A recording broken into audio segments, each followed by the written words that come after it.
make it there and can make it back. Salutations and shit, folks. Welcome back to another episode of your favorite travel podcast, Travel and Shit, where I, your host, D. Carey, have an experiential conversation about the nuanced ways that travel intersects with regular life. Now, diving right in, I just saw Janelle Monáe at Radio City last night, and my lord,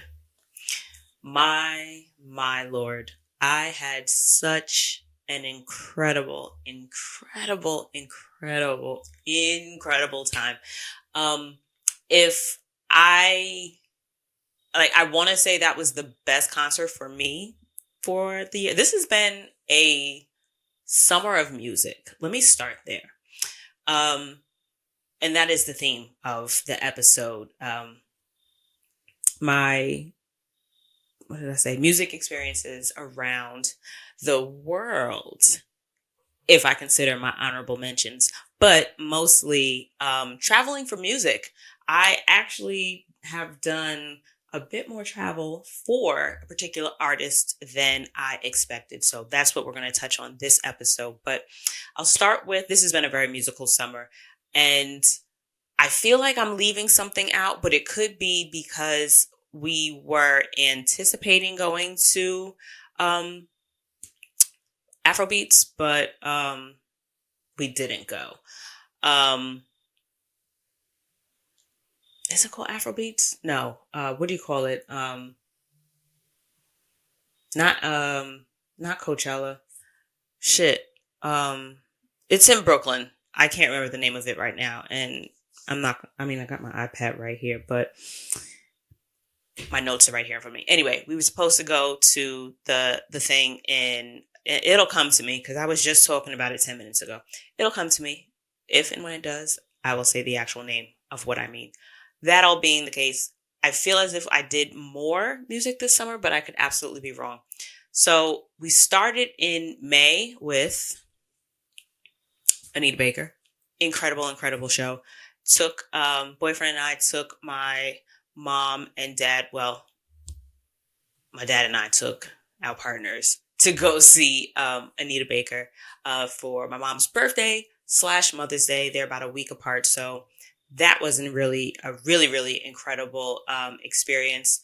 I am honored to say now that I have seen one of my favorite OG songstress. What do we do next? That was May. Then June was Essence Fest. And that was my first Essence Fest. Had an incredible experience. We'll touch on that again in a moment. In June, that was June, July, August. Oh, I wrote it down right here. Anita Baker, Essence Fest. July, we ended up also going to see Abe, the artist who created the theme song for Travel and Shit. So definitely check his new project out, Darling Child. We went to go see that album release live. It was incredible. Like, the kid is wildly talented, and he's got a really dope team that's working with him, bringing this project to life. So it's been really incredible to see the growth and development in that particular project as he's been pulling it together very beautifully. Actually, when you look at the larger picture, and like you see where we are now, and I'm seeing how all of the little pieces that he's been dropping along the way have gotten us to where we are now. So it's really making me excited to see what is to come in the future. And so I've got to say kudos, Abe, for the beautiful storytelling. I don't even know if you know that you're doing it, but you are creating a story, especially with this project, but I guess tangentially attached to your artist development. To see how you grow through this project has been incredible. So definitely check out his project, Darling Child. I'll make sure to drop a link in the description box, and it'll probably be a Spotify link because that's how I listen to my music. But so that's how y'all get it. If not, just look him up on whatever platform you listen to your tunes. Then I saw Beyoncé also in July. that was a really dope concert. It's fucking Beyonce. Like, I've seen Beyonce live. So again, I've seen Prince live. I've seen Anita Baker. I've seen Beyonce. Babyface performed at the Anita Baker show. I was able to catch the tour before Babyface and Anita separated. Google that at your leisure. Look into that. That was a little messy, but none of my black ass business. And then Janelle Monáe. Okay, so that has been this summer. This is just May to September. It has, and I think I've done a performance every month since May. It's such a blessing to be able to say that that's been the case. August, I'd say is the only month that I did not catch a live performance, I think, over it. So I want to start with my honorable mentions, actually, before I dive into the actual trips that I've taken, particularly for music. So honorable mentions are going to be places that I have had incredible live music experiences. And I'm going to start this off with Barcelona. So Barcelona was one of the first trips that I took by myself. And this was during the time that I was doing all my travel solo. I was a single young thing and absolutely got tired of waiting to have someone or a group of friends that was available to travel at the same time that I was. I'm also, in fairness to my friends, I also operate very heavily in my own head. So I'm not necessarily the, hey, let's plan a trip kind of girl either. It's more of I have been thinking about us going, but I've never boarded up or decided to try to plan it. So I just wanted to add that little disclaimer. I don't have shit friends. It just never really was a thing for us to travel together because the majority of my friends have had long-term partners or kids for a very long time. So love my girls. Just wasn't in the cards for us. So let's say Barcelona, one of my first trips. I've been coming up with some good ones. One of my favorite ones is Concharge, Control in Charge. I don't know what the topic of conversation was, but that is actually one mistake word that has stuck with, it's like an inside joke for boyfriend and I just say, well, I'm in Concharge. But Barcelona accident. I was on, I guess it was an unplanned excursion with a friend that I met on a planned excursion. So we ended up, I hate retelling stories, but I also realize that a lot of people come in from the middle. If you go to travelandshitpodcast.com, you should be able to just Google Barcelona, and a couple of the episodes where I've mentioned it should be tagged and you will find the Barcelona story. So please dive into that one. It was a time.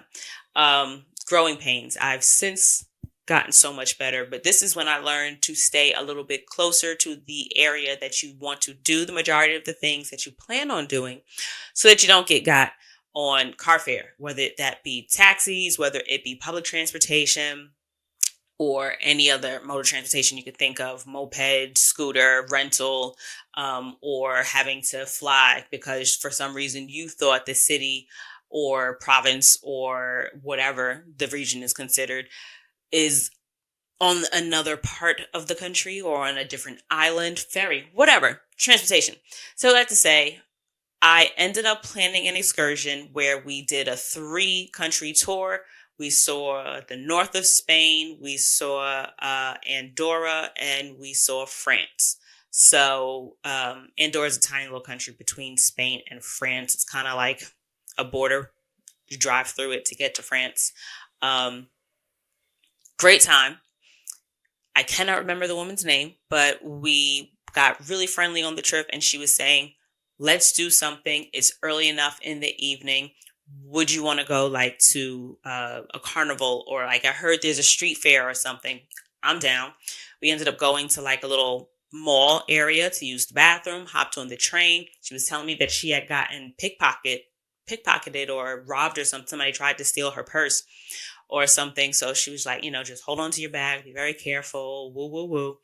And thank God we made it safely. We jumped on the train and went to don't know what area, but there was a like boardwalk with a fair, if you will, like a Ferris wheel and other rides and all of that a little bit further out into the distance. But the area we were had a ton of street vendors and food and music and dancers. And we ended up catching the most beautiful, beautiful, beautiful flamenco performance by like, I guess, a community group or dance troupe from some local repertoire, if you will. And they did an incredible, the shit was fly. I was brought to tears. I danced for maybe 20 years or so of my life. So once a dancer, always a dancer. And I have absolutely been part of a dance team that performs at a lot of community and local organization events, galas, fundraisers, retirements, weddings. Girl, we have done it all. So to be a viewer on the other end of that was very like moving for me. But also my phone was completely dead. I had blown through the portable charger because I'm taking pictures and videos throughout the whole day. And I don't even think I had, did I have the address of the place I was looking for? I don't remember how it was. And the girl that I was walking around with spoke enough Spanish. She was a Spanish speaker and she was, I think, trying to learn Portuguese, but she spoke enough Spanish where she asked the taxi driver to bring me to where it is I needed to go. But the point is, I had no charge on my phone. So I didn't even get to record or take any pictures. When I tell you I was fully present in the moment while still also being wildly stressed because I had to get all the way back to God knows where in another language. Like, it was a time. But I feel like the stress of figuring that out on top of just the beautiful nature of the experience made for like a top tier life moment. I will never forget how I felt watching those people dance. It was absolutely beautiful. So Barcelona is absolutely an honorable mention. Then I had, Seattle. So I mentioned Seattle last week, so I'm not going to dive into that. You can check that episode out. But I have a best friend whose brother is a doctor in Seattle. So I was out there. I stayed in Tequila. He's not too far from there. Was like, hey, pull up, hang out with me for the weekend while you're out here. Ended up doing that. He's got a ton of friends that own bars and have different establishments across the city. And so we did a bunch of bar hopping. And of course, being that you're part of the bar scene, he knows other really dope places to go. And we went to a bar that had, I don't want to say an open mic because it seemed like they had like a house band also to an extent. But regardless of whether it was open mic or not, the music there was nuts. I was not expecting that at all. I don't know what I was expecting of Seattle, but it wasn't that. Like, they were so good. And there was this little guy, like a little old man. And I think he was playing like the bells or something percussive and pretty like straightforward, but like he would get into it for some of it. And like he even had like a solo for one of the songs. It was the cutest thing. But I absolutely remember having such a good time at that one bar. And then we did karaoke at another spot. And we ended up coming into the end of like, I don't know if it was a class or if it was like, I don't know what the fuck was going on, but it was a bunch of white folks line dancing. And it was, I'm from New York. So like walking into an establishment and that being what's going on was a bit like, oh, I was taken a little bit aback. Like, I feel like this is the lead up to a joke or something. But that kind of like finished off. And then it turned into like karaoke night. And my goofy ass always picks the wrong song to sing. I only know the words to like a handful of songs. I remember commercial jingles and theme songs for shows, but I cannot remember the lyrics to actual songs, right? That I've heard a million times. So there's a handful that I know. And I know my limitations. So I need at least an alto, you know?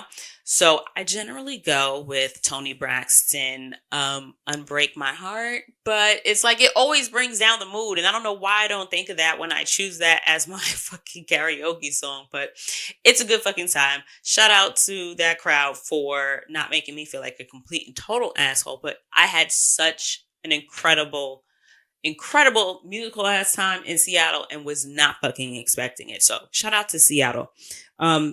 There is also, where did I put it? Oh, Montreal. Montreal had a couple of really dope street performers that we ran into. I believe it was both on two different visits also. The first one was, who did I write down? Oh, at one time, don't ask me the name. I think it might have been around St. Anne's or something like that. We went to get ice cream one night, and it turned out there was a guy just outside playing guitar and singing in front of the business next door. So we just popped outside, beautiful weather, and we ate our ice cream and then walked back to the Airbnb. So that was nice, just enjoying street performers. And then the second time we were out there, we ended up walking around, went to grab some drinks after brunch, and there was a woman who was performing, Black woman, I remember that, and I feel like she was singing like peak now 2002 or like now 2003 songs. Like it was giving Dawson's Creek, it was giving Evanescence. It was a good fucking time. Like she was such a pleasure to listen to. So and again, stumbled across them just having meals and just stopping for a quick bite along our way. So those are my three honorable mentions. And on to the actual destinations that I have specifically traveled to for a particular artist. Starting with Hartford, Connecticut.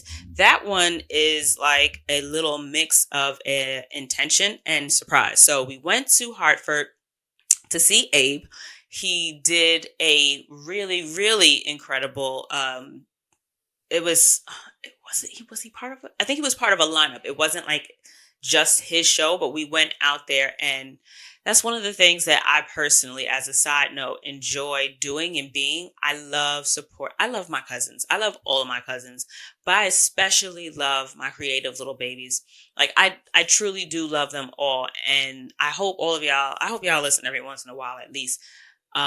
Because a lot of the advice that I give with y'all on my heart. But I really love supporting them in whatever way they receive the most support if I can.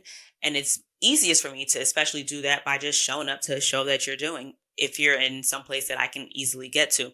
And I've got two cousins in particular who are incredibly incredible. Well, three cousins in particular are incredible musicians that have made me aware of their music. And there's only one. Joshy's sister is actually, she was drumming for him on one of his last singles.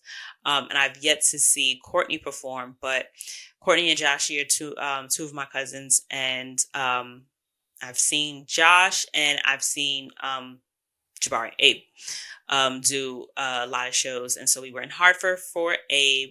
That was really crazy. So good. I was moved as a cousin, but then also just moved as like a person that just loves music. Additionally, I ended up doing, we were surprised because we got there and it turns out it was Week of Jazz Fest in Hartford. So I believe that was in July. I think that was a July visit, was it? Yep. It's listed here as in July. Boyfriend takes the best like record keeping. He just writes a lot of shit down.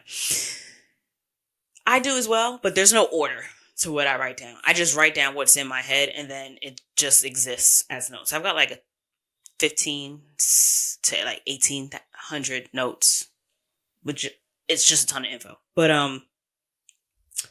it was surprisingly Jazz Fest. So we had no tickets for any of that. No, we didn't plan for that. Just happened to be going on. So after we saw Abe perform, stopped, got some drinks, had some bites, was walking around, and on our way back to the hotel, we ended up just hearing music outside, and it was beautiful. And so we actually had like a really cute moment, and just it was just the two of us outside. We like danced in the parking lot, some random parking lot, not even like the hotel parking lot, because I think that'd be weird.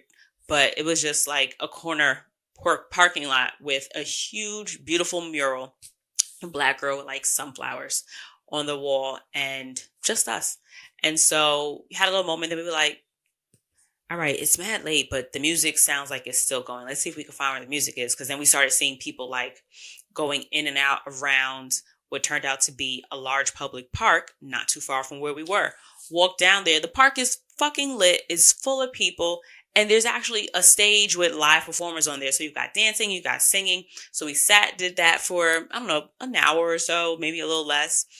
It started to rain. That's what it was. That's what kind of shut it down for us. But it was so nice because it was a fucking surprise. And then you end up being entertained. So that was a really good time. Hartford was intention and surprise. So that was a real, and also that's why I was talking about it. Because Hartford is the home to the Goodwin Hotel, which is the nicest hotel I've personally been in. And I realized that I didn't touch on resorts last week when I was talking about accommodations in the accommodation battle. So if you're curious as to how to choose accommodations or how some of the accommodations that I've stayed at rank in terms of being like my favorites or the most notable places that I've stayed around the world, check out last week's episode. But that's why I had brought up it was the good one before, because I was talking about accommodations. So ended up there for music, had an incredible time and an incredible stay. Next trip that I actually took was I flew into Dallas. We stayed in Dallas for a while, and we rented a car while we were in Dallas and drove to OKC, Oklahoma City. And we went to see Mark Rebier. He is hard to categorize. I'd say he's an artist.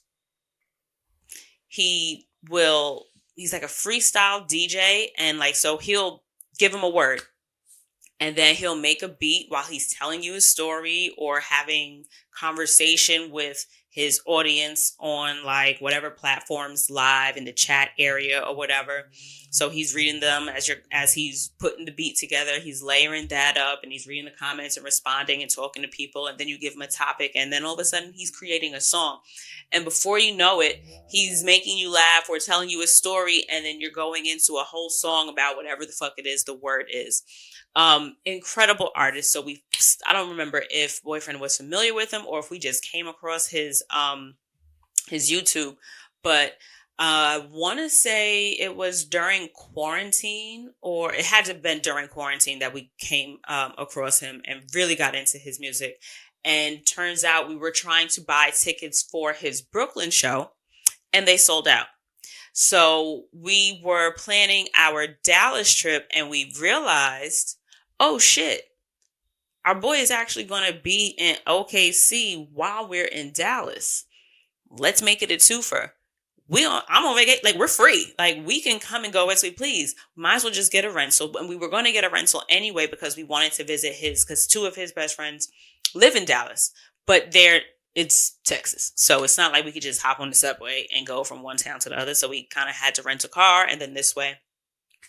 I think we ended up did we take ourselves? Yeah, we took ourselves to the airport. I think that's where we got the rental. But anyway, we had a rental. And so we made it so that towards the end, but also kind of in the middle, like we had an extra day, I'd say, at the end of the trip.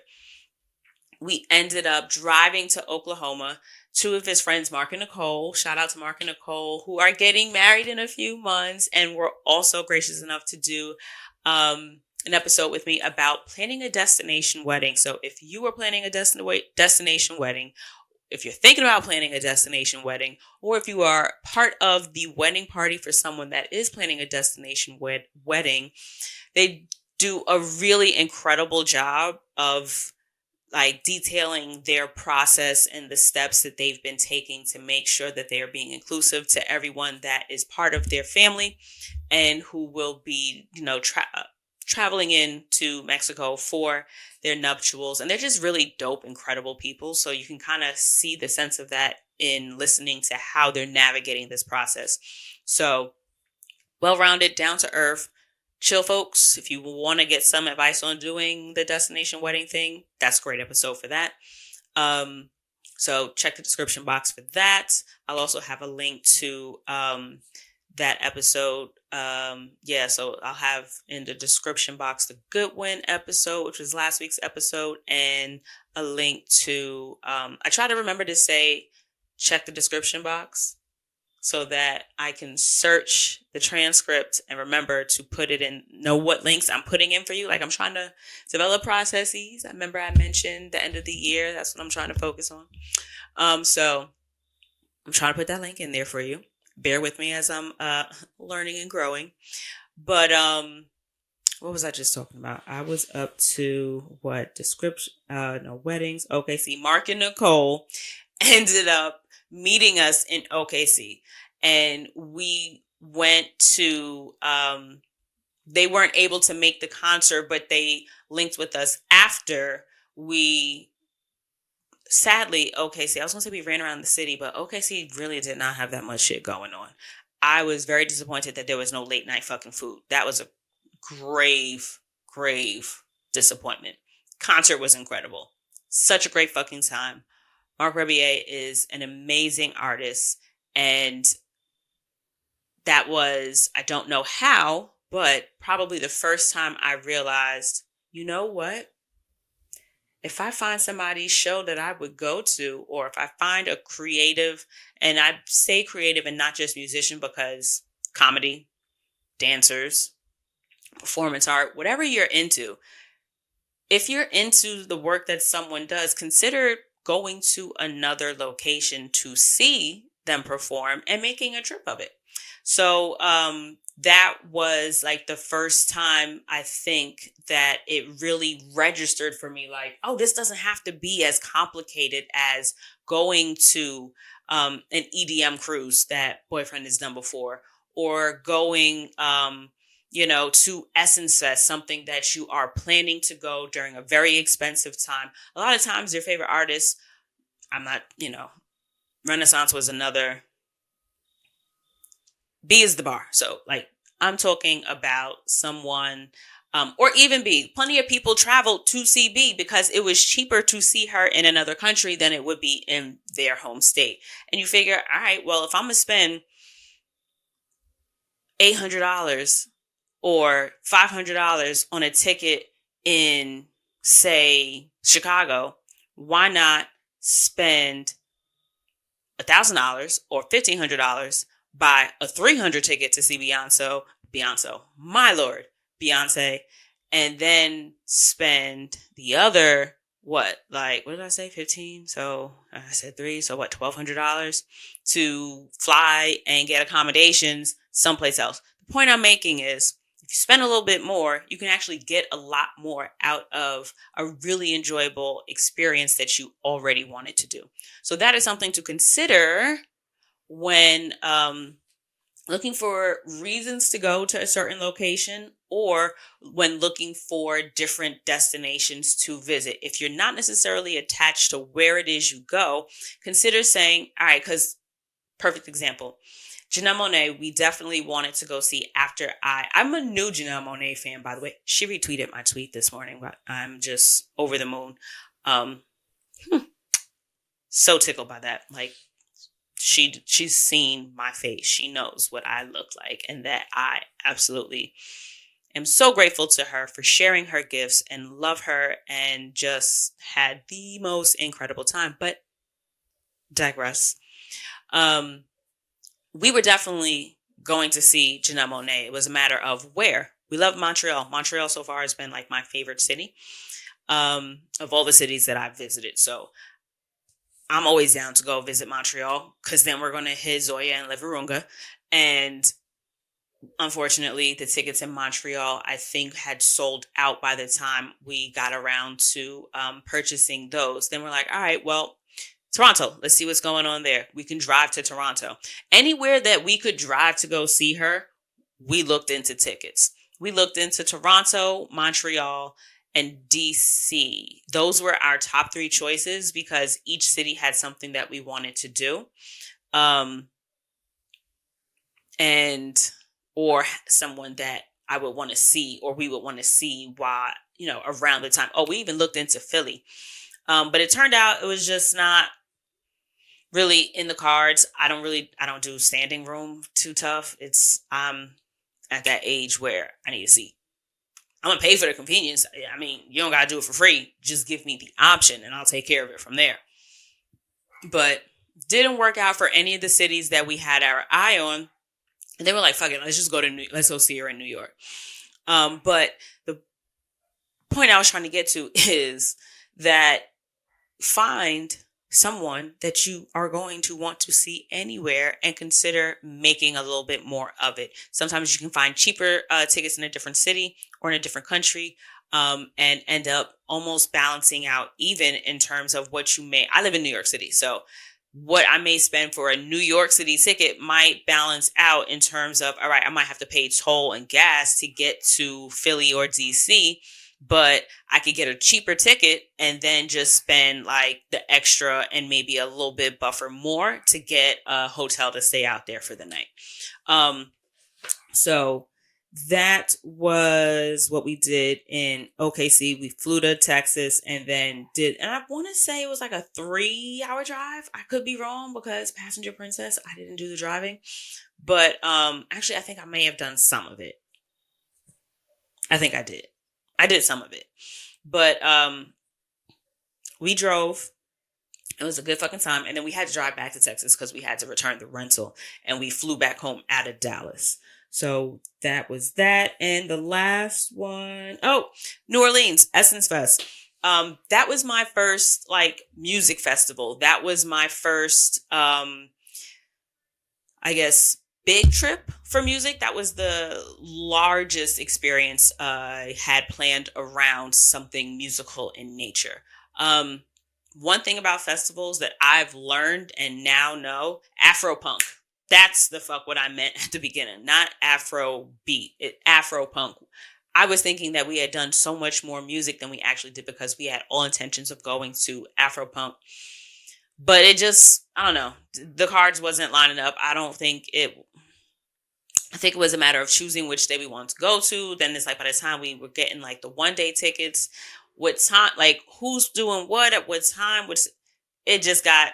Honestly, Essence left such a taste in my mouth in terms of not knowing what time people were going on. And so I didn't know that they had the set list on the Instagram until the last day. So the first day, I wish I'd have known who was going on first and at what time because, baby, I am not a 6-hour rah, rah, rah girl. I've got maybe 3, a stretch for 4.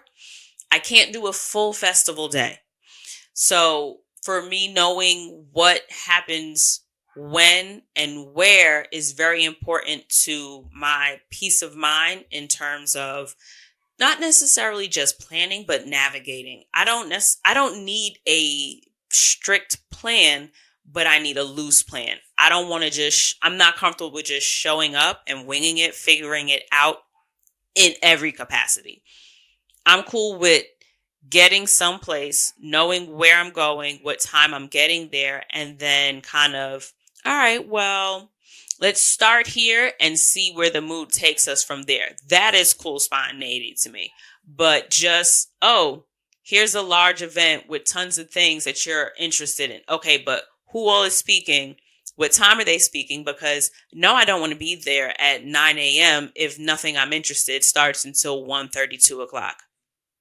I know that I don't have that social battery. I don't have that stand up, walk around, be on my feet for free all day. kind of batteries. So I like to, mitigate. All right, well, what time is a comfortable time for me to wake up? Bitch, I need to be in the bed by a certain time. Also, like, where I don't know where I am, or depending on where I am, I don't want to be outside after a certain hour. How am I getting back? How much is that going to cost me to get back? If it's wild late, I'm definitely going to take an Uber. So how far am I going to be from where I'm going? Or how much is the Uber? Like, all of these things start coming to play. What's parking like? Is this something that I'm going to drive to? Is food available? All these things are going through my mind. And that's why I prefer something that I know what all of those particular variables are, so that when I get there, it's not only what do you want to do, but now where do you go?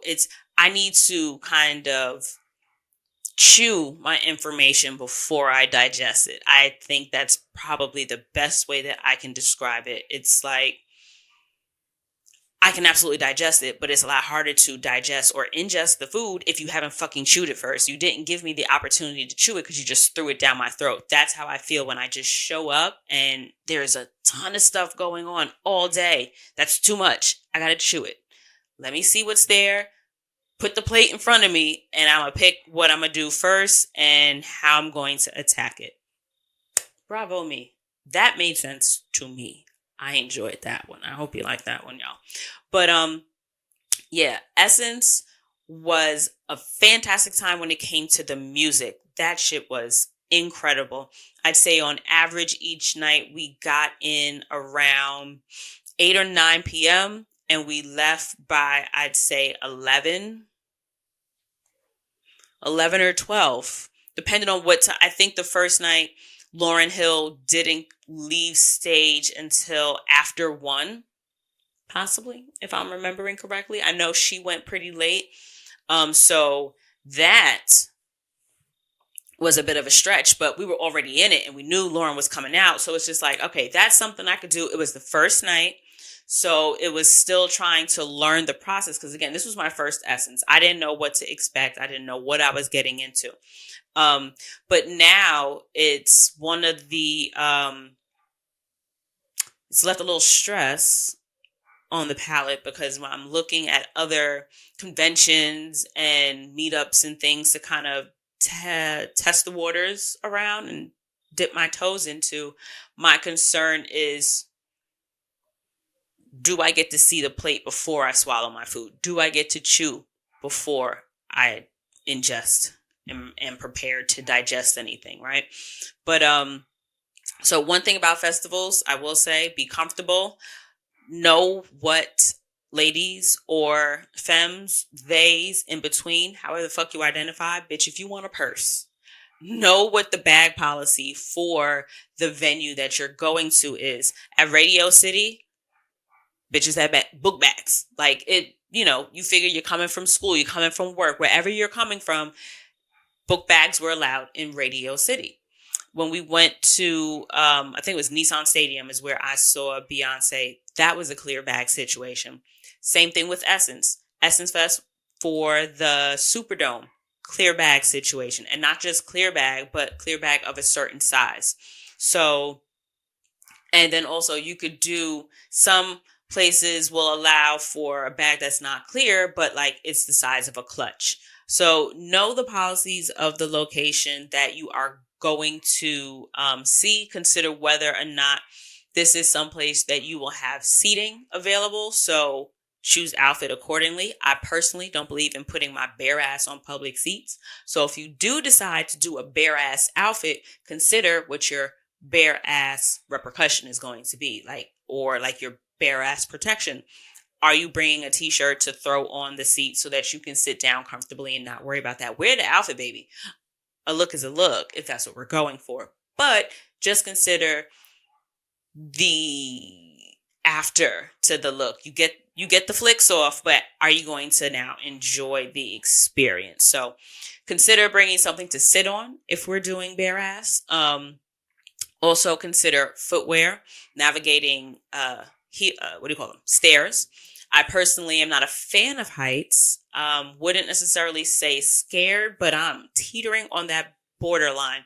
I know even for like ball games, baseball games, City Field, those stadium seatings, very, very, very, very steep. Like just standing up to let somebody come into or out of the aisle or just terrifies me. That being the case, that's not someplace I would ever wear heels. A lot of the stadiums are set up that way. So go with God and go with caution. So if you are going to be uncomfortable navigating all that in heels, don't do it. If that's your bag, be comfortable. I know people that are more comfortable in heels than they are in flats. So whatever rocks your boat, float with it. What was the other thing? A lot of them are set up for food and consumption in terms of stadiums. So consider that you can pregame there, but also consider the funds. Stadiums are notoriously expensive because where the fuck else you gonna go? At this point, they've already checked your bag. You ain't brought nothing in, unless you did. But it's within reason, I would assume. Unless that's your profession. That's none of my business. But consider pre-gaming before you get there. Have your drinks before you get there, but get there responsibly. So if you're driving and you are coming from a further distance and that's the only thing you're doing, as in you're not going to stay there overnight, or you don't have some place like off-site where you can leave your car and then walk in, or have some place, all those considerations aside, the shit's wild expensive in the stadiums, but it is an option to you. And I didn't know that some of them were literally like food courts, the whole shebang. Some have like little restaurants and stuff inside. So that's a consideration, because sometimes vacations, we ball out. You might want to treat yourself to a nicer experience and eat at the stadium. That's an option. I am still so very stressed that I forgot to buy a fucking t-shirt last night. I was just like on 37, not even on 10. I was literally floating. I'm not going to sing it because I don't want to embarrass myself, but I was floating after Janelle Monáe. So I floated right by where I was supposed to check to see if there was merch. So unfortunately, I did not get a t-shirt. I'm probably just going to order one of the deluxe like box sets to get one of the t-shirts. But I wanted a tour shirt, with the dates and stuff on the back, which I was hoping she had as merch, but I didn't see any other option for a t-shirt on the website. So she's going to get my $50 for that anyway. But for the most part, that's it. Familiarize yourself with the different stadiums, with the different locations, venues, or wherever the case may be, is that you are going to see this artist of whatever artistic medium that may be. Consider going for a comedy show. Consider going for an art exhibit, an installation. There are a ton of different things that you can, pin for you to travel for and attach a trip to experience. I hope you guys experienced. I hope you guys enjoyed that episode. If you are looking for a road trip guide or a road trip helper, I have a New York friendly and East Coast friendly road trip itinerary pack for sale at travelandshitpodcast.com. It is a breakdown of 5 different weekend trips that we've taken from New York. You can choose it based on distance. You can choose it based on the vibe, whether you want something food, something family friendly, historic, something romantic. I got you covered. So travelandshit.com. Travelandshitpodcast.com. I'm hungry. Travelandshitpodcast.com. Travel resources. I've got the road trip itinerary pack to help you have the best road trips. Also includes like a car prep guide, like things you may not consider before you put your car on the road for a long trip. And of course, past episodes where I've talked about the different destinations that we have taken trips to, so that you can hear about all the other places that we've gone to eat, other things in the area to do, and suggestions for places to stay. Of course, if you have any questions, feel free to shoot me an email, dcarry@travelandshitpodcast.com, or hit me up on whatever social media platform you are on. Social media is Travel and Shit, TRAVEL, the letter NSH_T. All right, y'all, that is all. Thank you again for being here, and I hope to see you again next week. Bye, y'all.